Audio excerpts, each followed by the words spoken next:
Bienvenidos a nuestro curso de Eclesiología. El día de hoy seguiremos avanzando en el recorrido histórico de la autocomprensión eclesiológica.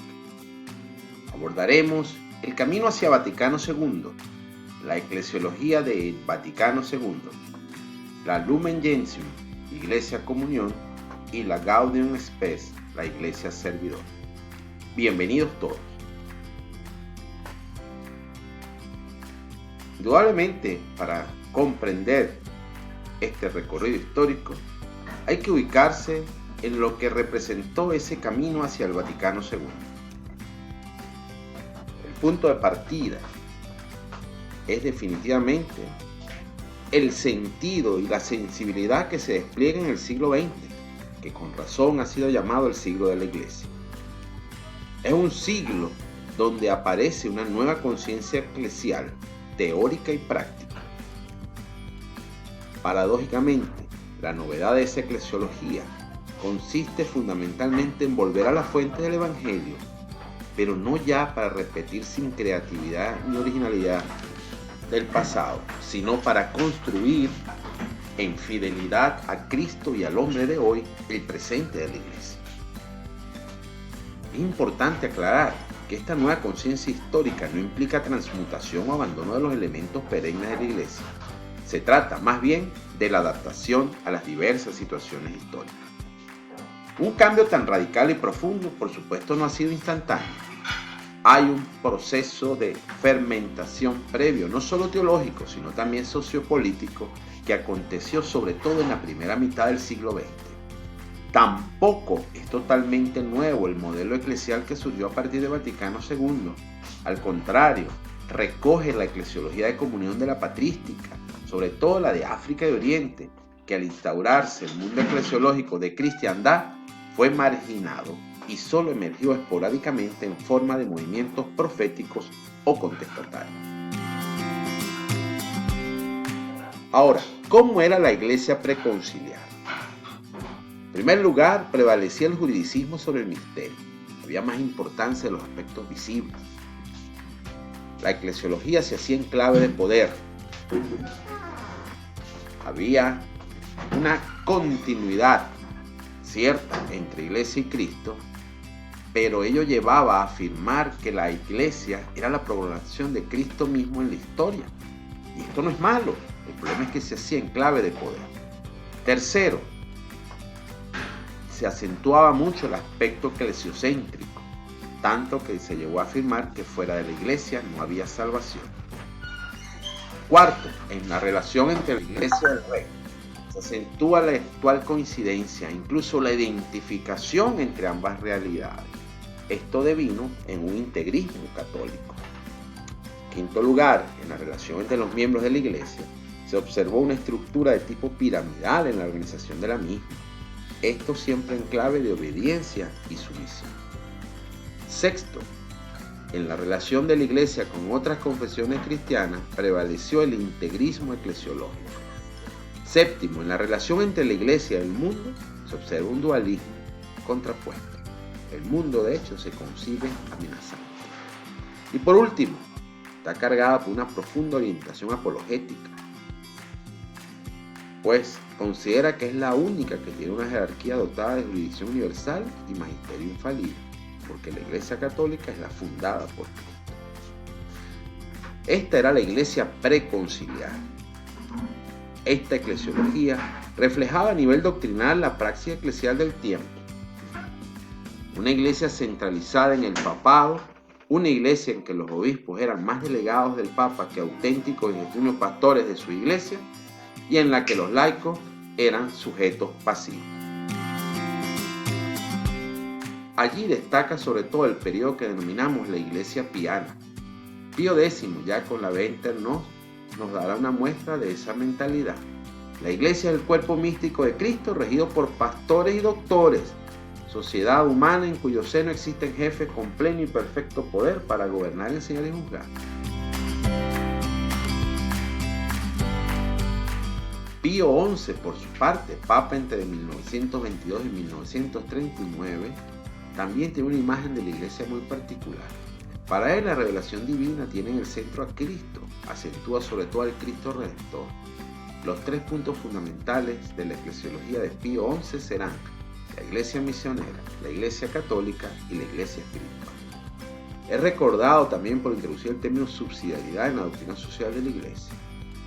Con su encíclica Mortal y Unanimus, hace denuncia contra la falsa unidad religiosa que está detrás del ecumenismo. Pío XII, que continuó esa iglesia piana, papa entre 1939 y 1958, tuvo una particularidad. Era un sacerdote, un papa sin experiencia pastoral directa, ni en parroquia ni en diócesis, puesto que toda su carrera se había desarrollado en la administración vaticana. Pero eso lo hizo también conocedor de la curia romana, en la que se movió prácticamente toda su vida. Como sus antecesores, insisten que la iglesia no puede ser un cuerpo si no es visible. En 1943 publica la Mystici Corporis, que es la exposición oficial más completa sobre la iglesia anterior al Vaticano II. Es un documento donde ya aparece la mano del padre Sebastian Tron, hombre que tendrá un rol importante en las sesiones de trabajo rumbo al Vaticano II. Allí se trata de armonizar la eclesiología antigua del cuerpo místico con un enfoque jurídico predominante en Occidente desde Roberto Bellarmino. En la encíclica se afirma, y lo reafirmó Lomani Generis, que el cuerpo místico se identifica con la Iglesia Católica Romana, de tal manera que en sí nadie que no pertenezca a ella puede ser miembro de ese cuerpo místico. Pero después de la Mystici Corporis hubo cambios importantes. Surgió el pensamiento de teólogos influyentes como el de Yves Congar, quien traza la imagen de una iglesia constituida esencialmente por Cristo, que fue su fundador y sigue siendo su cabeza, animada por el Espíritu, que goza de cierta libertad en su acción y está formada en la base por hombres pecadores y fallidos. Congar considera que los signos primitivos ofrecen modelos más aptos para la transición a la época actual. Así estudia la metáfora paulina. Llega a la conclusión de que su significado central consiste no en la visibilidad, sino en la unidad, en la pluralidad. De las diversas metáforas, prefiere la del templo del Espíritu Santo, que sugiere una dimensión de interioridad y espiritualidad, dando lugar y espacio a lo que después conoceremos como eclesiología de comunión. Ya hacia el Vaticano II hay un nuevo protagonista, y es Juan XXIII, elegido papa en el año 58. Roncalli, obispo de Venecia, entra con una perspectiva de un pontificado de transición, sobre todo para superar con tranquilidad los traumas del largo y dramático pontificado de Pío XII. Pero este papa, del que seguro nadie esperaba tal sorpresa, convocó, ya casi a sus 80 años, un nuevo concilio. La Iglesia Católica entraba entonces en una fase nueva e imprevista de su historia. Decía en sus propias palabras: pronuncio ante vosotros, ciertamente temblando un poco de emoción, pero al mismo tiempo con humilde resolución en cuanto al objetivo, el nombre y la propuesta de una doble celebración. Un sínodo diocesano para la urbe y un concilio general para la Iglesia Universal. Y este anuncio lo hizo Juan XXIII ante un reducido grupo de cardenales que se habían reunido para la liturgia conclusiva de la Semana de Oración por la Unidad de las Iglesias en Roma, en la Basílica de San Pablo Extramuros. El Papa añadía que sínodo y concilio conducirán felizmente a la anunciada y esperada actualización del derecho canónico. Allí fue la primera vez que se utilizó la palabra ayornamiento. Y así llegamos a la eclesiología del Vaticano II, pero allí vamos a tratar algunos temas que son de interés preliminar. Lo primero corresponde a la Comisión Central Preparatoria y la Subcomisión de Eclesia. Ya habíamos nombrado a Sebastian Tron, uno de los grandes protagonistas de este proceso, profesor de la Gregoriana y uno de los más grandes representantes de esa teología romana y curial, quien bajo la guía del cardenal Ottaviani había sido nombrado secretario de la Comisión Teológica del Concilio. Tron está en contra de todo lo que limite, por un planteamiento más teologal, cristológico, neumático, la perfecta identidad con la institución visible. Está también a favor de una identidad muy fuerte entre el cuerpo místico y la iglesia visible. Esta identificación entre cuerpo místico y iglesia católica romana, que dominó la eclesiología católica preconciliar, enuncia uno de los mayores interrogantes que debió ocupar entonces al Concilio Vaticano II. El cardenal Bea fue otro gran protagonista y es el primero que genera una problemática eclesiológica anticipada anteriormente. El cardenal Bea está planteando que todos los bautizados son miembros de la Iglesia y que esta es la postura de casi todos los teólogos modernos. El moralista de la Gregoriana, Peter Hart, le comenta a Sebastian Throne tal situación. Ello, por supuesto, empezará a generar importantes diferencias. Poco después se conocerá la decisión del cardenal Ottaviani de incluir en la subcomisión de Eclesia, que trabaja en el esquema sobre la Iglesia, a Monseñor Latanzi, profesor de la Lateranense. Pero, por otro lado, se pondrá radicalmente a la inclusión de uno de los jóvenes teólogos que despollaba ya por su propuesta, Karl Rahner. Ottaviani entonces fijó para el 15 de noviembre la primera sesión plenaria de esa subcomisión, presidida por el dominico Gagnevet. Poco a poco se irá decantando el siguiente orden de los esquemas. Primero el orden moral, la fuente de la revelación, sobre la Iglesia y sobre el depósito de la fe. La subcomisión de Eclesia, sin embargo, se irá con muchos problemas internos, hasta un punto que Gagnevet ha elevado al cardenal la petición de que sea el secretario de la Comisión Teológica, Sebastian Throne, quien redacte el esbozo de la Constitución sobre la Iglesia. Una nueva intervención del cardenal Bea en el año 61 sobre la pertenencia a la Iglesia en perspectiva ecuménica motiva a Throne a escribir en ese sentido. Yves Congar en su diario nos dará importantes noticias sobre las iniciativas de Bea con la intención de solicitar una comisión mixta que se incluyese en los trabajos de la Comisión Teológica. Y es que el secretariado pone las cuestiones sobre las que podía buscar colaboración. 1. ¿Quién es el miembro de la Iglesia? 2.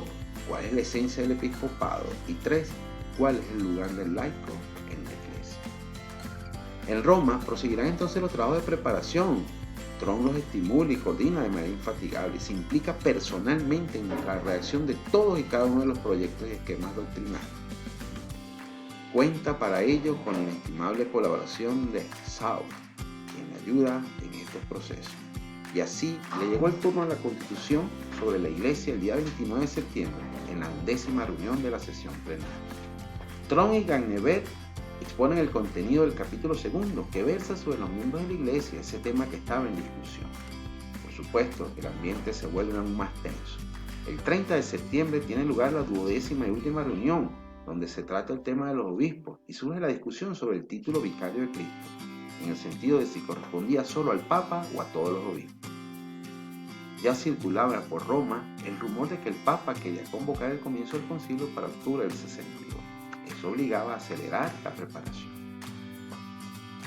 Los primeros días de marzo se trabajarán por separado las diversas subcomisiones. El día 5 hay la primera reunión plenaria. En la tercera plenaria se sigue con el esquema eclesiológico, abordando el estudio de las relaciones Iglesia-Estado. El día 6 le toca el turno al capítulo sobre el magisterio. Allí surge una discusión sobre el magisterio ordinario y extraordinario del Papa y del episcopado, de los obispos de la ordenación, que también derivó a la autoridad de los teólogos. Al atardecer se versa sobre el capítulo de Phillips dedicado al laicado, y el 7 de marzo se debate sobre el estado de perfección. Ya en el 62, contando con la presencia de Juan XXIII, el 20 de junio en la última sesión, se abría un periodo de espera de 3 meses para la inauguración del concilio.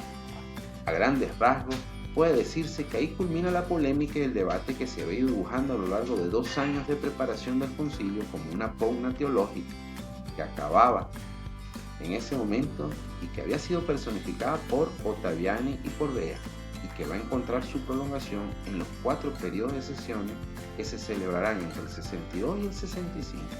Al fondo, quedan como objeto concreto de debate los proyectos de constitución salidos de la Comisión Teológica Preparatoria, que se verán entonces desbancados por esa nueva forma de hacer teología, hasta ahora, en ese momento histórico, que había sido estigmatizada y rechazada por la teología oficial con la fórmula de proscripción nueva teología.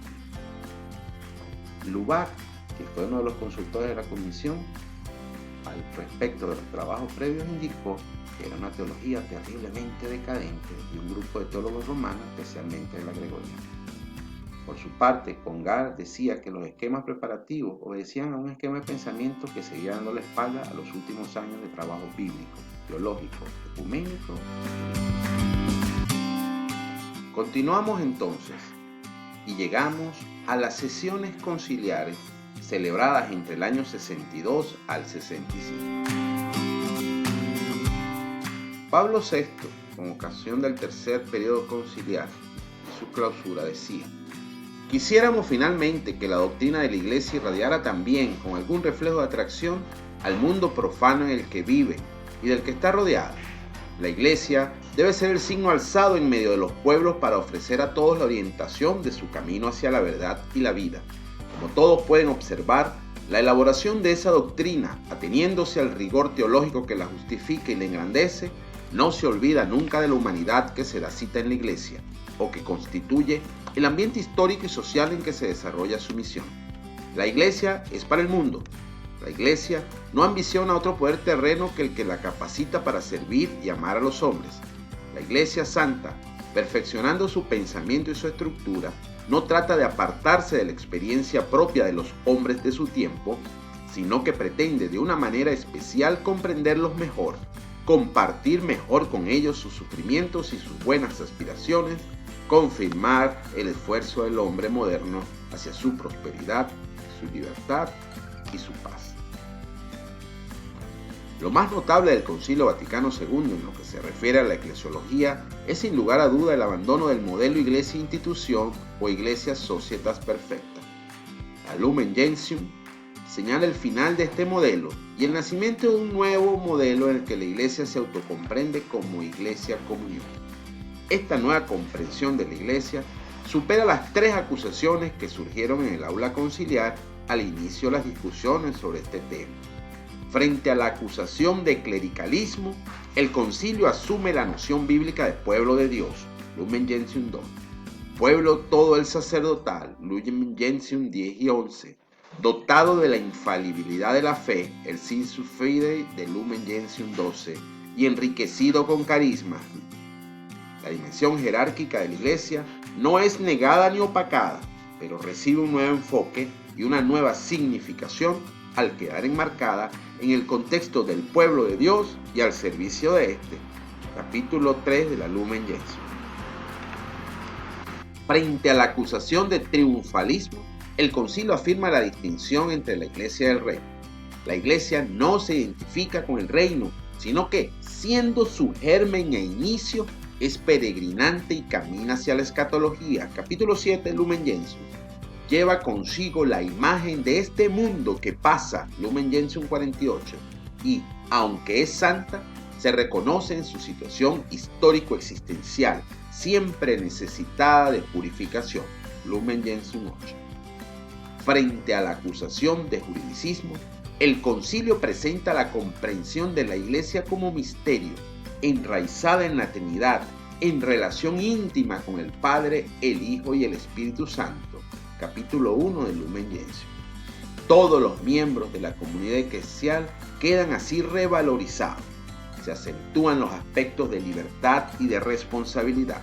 Se abandona la distinción tan marcada entre laicos y pastores propias del modelo Iglesia-Institución. Los laicos encuentran su propio lugar y su rol dentro de la comunidad eclesial.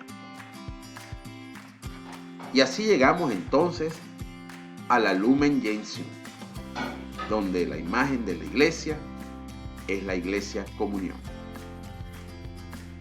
La Lumen Gentium está marcada por una preocupación intraeclesial. La Iglesia se concentra en la descripción de su misterio y su naturaleza, su vida de fe, su índole escatológica. Las principales características son: la Iglesia es vista y se autocomprende desde su realidad interna, desde lo más íntimo de su misterio. Y este misterio es pensado y expresado en términos de comunión. Dios suscita a la Iglesia en el mundo en orden a un proyecto de comunión de los hombres entre sí y con Dios. La Iglesia debe ser signo e instrumento de esta comunión. En cuanto signo, debe significar y contener la comunión. En cuanto instrumento, debe producirla eficazmente en el mundo. La dimensión institucional o societaria no es eliminada, pero queda subordinada a la dimensión comunional.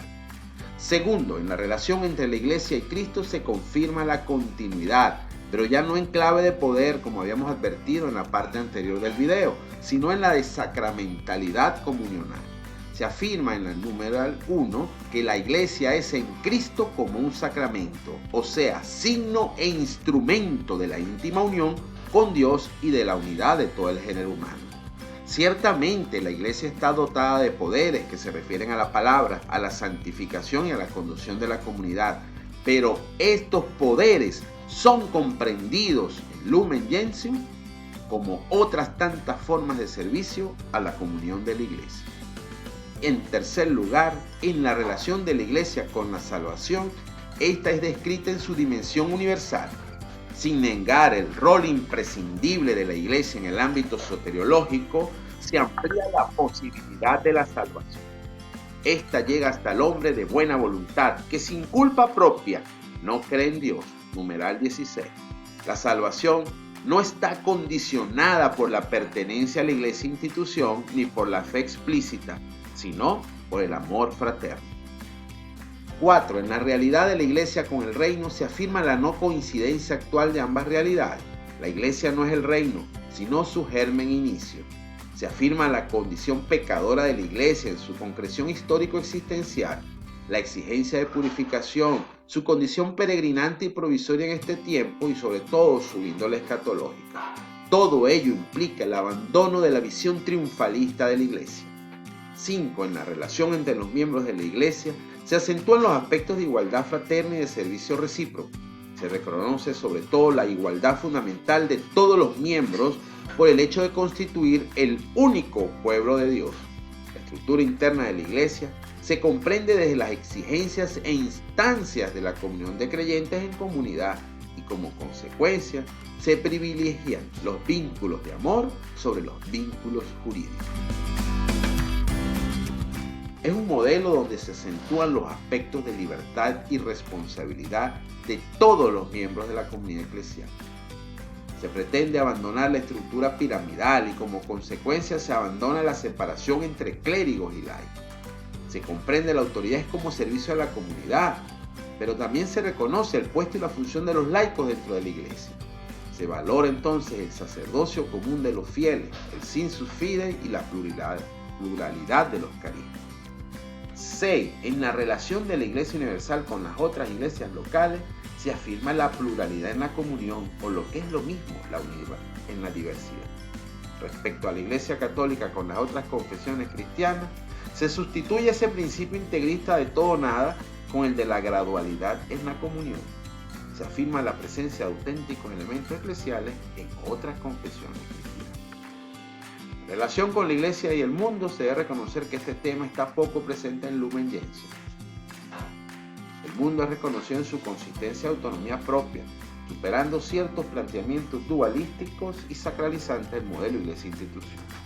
Pero este mundo queda como algo externo y sobrepuesto a una iglesia que ya está sustancialmente constituida en sí misma antes de su referencia al mundo. Esto explica que quede en segundo plano la plena apertura de la iglesia al mundo y el rol de la misma en la construcción del mundo y la creación de historia. Es un límite en Lumen Gentium, pero que será superado totalmente en Gaudium Spes.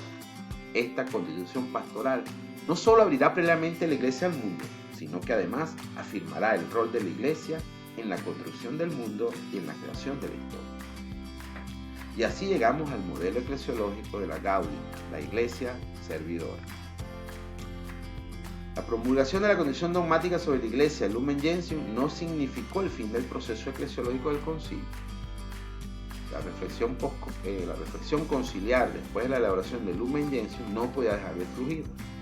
Mientras el modelo Iglesia-Comunión conquistaba cada vez más espacio y consistencia en la dinámica conciliar, otro modelo eclesiológico sigue abriendo camino. No pocos teólogos, expertos en el concilio y padres conciliares, sensibles a los problemas de la humanidad, no aceptaban que el concilio se encerrase en sus problemáticas solo intraeclesiales. Había que prestarle atención a las problemáticas extraeclesiales. Particularmente los trabajos y la reflexión para la elaboración de la Gaudium Spes impulsaron la continuación y profundización del proceso eclesiológico, acercando entonces la iglesia al mundo y ofreciendo nuevos aportes que llevarían a una nueva comprensión de la iglesia desde su misión y su acción en el mundo. Pablo VI, en la vigilia de clausura del concilio, dio un impulso al nuevo modelo eclesiológico emergente al hacer mención de la Iglesia como siervo de la humanidad. La reflexión que acompañó a Gaudium Spes luego de Lumen Gentium cambió su orientación desde preocupaciones sobre el ser y la naturaleza de la Iglesia a preocupaciones sobre su misión. De este modo se pasó de la problemática intraeclesial a la transeclesial. La Gaudium no niega los aspectos positivos de la Lumen, más bien los asume, pero con una sensibilidad práctica e histórica, y pone entonces las bases de ese nuevo modelo de la Iglesia servidora de la humanidad. Es este modelo eclesiológico, el ser de la Iglesia coincide con su misión, y esta misión está concebida en términos de servicio a toda la comunidad. La Iglesia se autocomprende ahora como servicio de salvación para toda la humanidad en la historia. El tipo de servicio que la Iglesia debe prestar para realizar su propio ser se comprenderá más exactamente atendiendo a la especificación que le proviene. En primer lugar, de su destinatario, que es el mundo humanidad. En segundo lugar, de su objetivo, que no puede ser otro que la salvación. Y en tercer lugar, de su modalidad, que es precisamente la fuente de inspiración evangélica. ¿Cuáles son las características de este modelo? La relación entre la Iglesia y el mundo humanidad ocupa el puesto central y decisivo. El ser de la Iglesia debe identificarse con su misión. Como consecuencia se acentúa la orientación transeclesial y la dimensión profética de la Iglesia. Los problemas intraeclesiales, aún sin ser ignorados, quedan en un segundo plano y son repensados a la luz de su preocupación principal: ofrecer a la humanidad el servicio de la salvación. En relación con la Iglesia con Cristo se subraya la continuidad. Una continuidad entendida en clave de servicio. Cristo es siervo de Yahvé para la salvación del mundo y la Iglesia debe continuar este servicio. La relación entre Iglesia y salvación, además de afirmar su alcance universal, da todavía un paso adelante, poniendo de relieve los aspectos de tarea y de responsabilidad humana en la construcción del mundo, en la creación de historia y en la salvación. En la relación entre Iglesia y reino, reafirma con énfasis la coextensión del crecimiento del reino a las dimensiones del mundo. El reino no se limita a la Iglesia, sino que llega hasta los confines de la humanidad, donde quiera que haya buena voluntad. Se promueven las actitudes de diálogo y de colaboración con todos los hombres en el esfuerzo común y solidario por construir la ciudad terrena y la fraternidad universal. Un mundo mejor requiere una concepción del ser humano unitaria e integradora, unidad de cuerpo y alma, de corazón y conciencia, pensamiento y voluntad. Por eso la antropología positiva de la Gaudium supera una concepción platónica y negativa del cuerpo. No es lícito menospreciarlo porque es el templo del espíritu y por ello llamado a santificar a Dios. La persona está dotada de inteligencia, tiene vocación para el amor y la relacionalidad y es convocada a la sabiduría. Goza de conciencia moral para no dejarse enredar en el pecado y tomar conciencia de ello. La profundidad de su mundo interior le da una superioridad cualitativa sobre el resto de las criaturas, lo que implica la posibilidad de retornar a esas profundidades cuando entra dentro de su corazón donde Dios le aguarda. En esa interioridad se ubica el santuario más secreto y personalísimo, la voz de la conciencia, auténtico eco de Dios. Se percibe, desde luego, el influjo de la Ecclesia Swan de Pablo VI, una sencilla conversación epistolar en la que se contiene una expresión especialmente feliz. La Iglesia se hace palabra, se hace mensaje, se hace color. Desde el presupuesto de un espíritu que sopla donde, cuando y como quiere, que no tiene contrato de exclusividad con nadie, el diálogo con el mundo se hace imprescindible precisamente para tratar de buscar la verdad. Para hacer frente a los nuevos desafíos, necesitamos volver a los textos conciliares. La letra del Vaticano II necesita ser interpretada a la luz del espíritu y del contexto histórico en que se produjo, teniendo siempre presente cuál fue la voluntad de los padres conciliares al aprobar los documentos. Muchísimas gracias por su participación.